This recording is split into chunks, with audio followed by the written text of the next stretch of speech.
hello everyone, hope you all are doing great.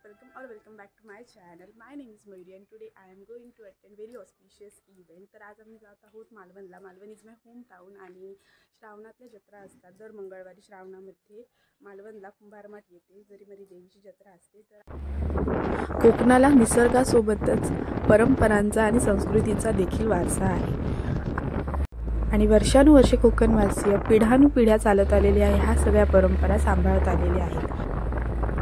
कुंभारमाठमध्ये असलेले हे जरीमरी देवीचं मंदिर, इथे दर श्रावणात 4ही मंगळवार जत्रा असते आणि दर मंगळवारी अशाच पद्धतीने गर्दी असते. आम्ही जेव्हा तिथे पोचलो तेव्हा मागेपर्यंत गर्दी आणि रांगा लागलेल्या होत्या.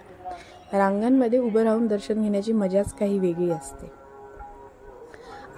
ह्या जत्रांमध्ये आणि थंडीमध्ये असलेल्या जत्रांमध्ये थोडा फरक असतो, कारण थंडीमध्ये ज्या जत्रा असतात त्यामध्ये फन एलिमेंट जास्त असतो and in this jatras religious element overpowers. कारण ह्या जत्रा असतात त्या प्रामुख्याने दिवसाच्या भरतात आणि ज्या थंडीमध्ये जत्रा असतात त्यामध्ये रात्रीच्या संध्याकाळच्या त्या जत्रा जास्त भरतात, कारण त्याच्यात आकाश पाळणी वगैरे हे प्रामुख्याने आपल्याला पाहायला मिळतात आणि ती आकर्षणं असतात त्या जत्रांमागे. आणि ह्या जत्रांमागे श्रावण महिना हे आकर्षण असते, कारण श्रावण महिना आपल्या सर्वांना माहिती आहे हा सणांसाठी आणि उत्सवांसाठी प्रसिद्ध आहे. आणि ह्यामध्ये अशा छोट्या छोट्या देवळांमध्ये सुंदर अशा जत्रा भरल्या जातात. त्यामुळे गावातली लोक मिळतात आणि ह्या जुन्या परंपरांना एक उजाळा देऊन जातात.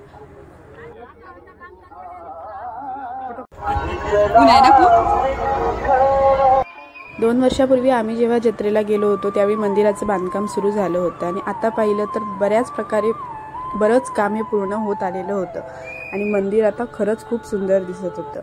रांगा हळूहळू चालल्या होत्या आणि जत्रेच्या त्या बाजूला सुद्धा छोटंसं मंदिर आहे आणि तिथेही दर्शन घेतो. आणि इथे ह्याही सगळी दुकानं बघितल्यानंतर मला लहानपणीचे दिवस आठवले. आम्ही लहान असताना ज्यावेळी इथे यायचो त्यावेळी इथे खूप दुकानं असायची. ह्यावेळी दुकानं कमी होती, पण दरवर्षी म्हणजे ज्यावेळी आम्ही लहानपणी यायचो त्यावेळी खूप दुकानं असायची आणि ह्यामध्ये काही काही खेळणी वगैरे घेणं हे त्यावेळीची खूप मजा असायची.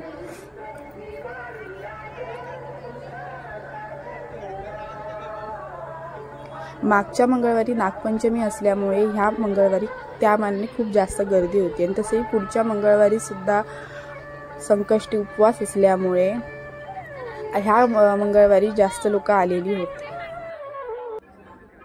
जत्रेला फक्त मालवण तालुक्यातूनच नाही तर आजूबाजूच्या तालुक्यांमधूनही खूप लोक येतात. त्यामुळे हे मंदिर ह्या एरियामध्ये आणि मालवणमध्ये खूप प्रसिद्ध आहे. तुम्ही इथे जर आला असाल, इथे दर्शन घेऊन गेला असाल तर नक्की मला कमेंट करून सांगा. तुम्ही इथले असाल तरी देखील आम्हाला कमेंट करून सांगा आणि देवीचं दर्शन घ्या. दर्शन खूप चांगल्या प्रकारे झालं आणि मंदिरातील लोक, मंदिरातील सर्व सेवेकरी हे खूप कोऑपरेटिव्ह आहेत आणि अजिबात धक्काबुक्की न होता व्यवस्थित सर्वांना दर्शन दिलं जातं. त्यानंतर जत्रेच्या ह्या बाजूला ही सुंदर एक छोटंसं मंदिर आहे. त्यानंतर आम्ही कट्ट्याला वडापाव आणि गोबी मंचुरियन खाण्यासाठी थांबलो. इथे आम्ही नेहमी नाश्ता करतो आणि इथे मंदिराच्या बाजूला असलेलं हे दुकान, इथे खूप सुंदर वडापाव आणि गोबी मंचुरियन मिळतात. व्हिडिओ आवडला असेल तर लाईक करा आणि चॅनलला सबस्क्राईब करा. थँक्यू.